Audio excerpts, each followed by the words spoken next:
Comment un minimaliste dépense-t-il son argent? Mesdames, bonjour à vous, j'espère que vous allez bien. Très heureuse de vous retrouver dans cette vidéo. Moi, c'est Astrid. Dans la vie, je suis sophrologue, mais j'ai une autre passion, c'est d'améliorer le quotidien. J'adore parler de minimalisme, d'économie et d'astuces pour dépenser moins. Je te propose de me suivre sur cette chaîne et de développer notre bien-être ensemble. Si ma chaîne te plaît, n'hésite pas à t'abonner en cliquant sur le bouton rouge juste en dessous pour ne rater aucune de mes vidéos. Préjugés. Les minimalistes sont radins. Les minimalistes ne dépensent rien. Les minimalistes ne pensent qu'à faire des économies. Alors, premièrement, il y a des dépenses obligatoires, comme le loyer, les factures, la nourriture. Pour le loyer, on peut tout de même limiter ses dépenses en ayant par exemple un loyer moins élevé, un logement plus petit qui engendrera moins de chauffage.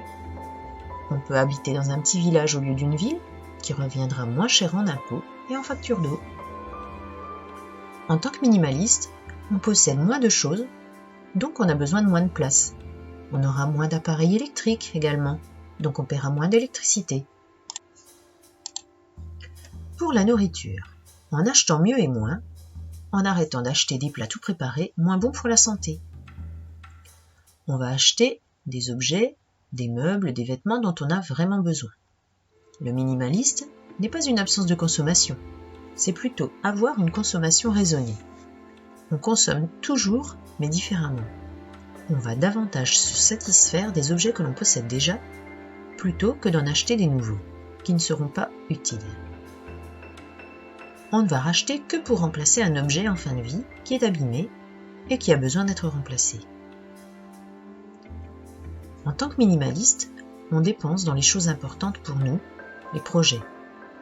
En ayant fait la démarche de devenir minimaliste, on se connaît mieux. On sait ce qui est important pour nous, on sait ce qui nous fait du bien, on sait quel projet on veut réaliser, qu'il soit personnel ou professionnel. On va donc investir dans des choses, des objets ou de l'immobilier par exemple, mais également dans des choses qui vont nous permettre de nous épanouir, d'améliorer notre vie et nos conditions de vie. On va par exemple économiser pour un voyage qui nous tient à cœur ou des vacances qui nous font envie depuis très longtemps.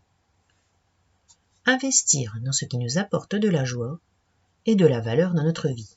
Pas juste acheter, pour faire comme tout le monde, ou pour être à la mode.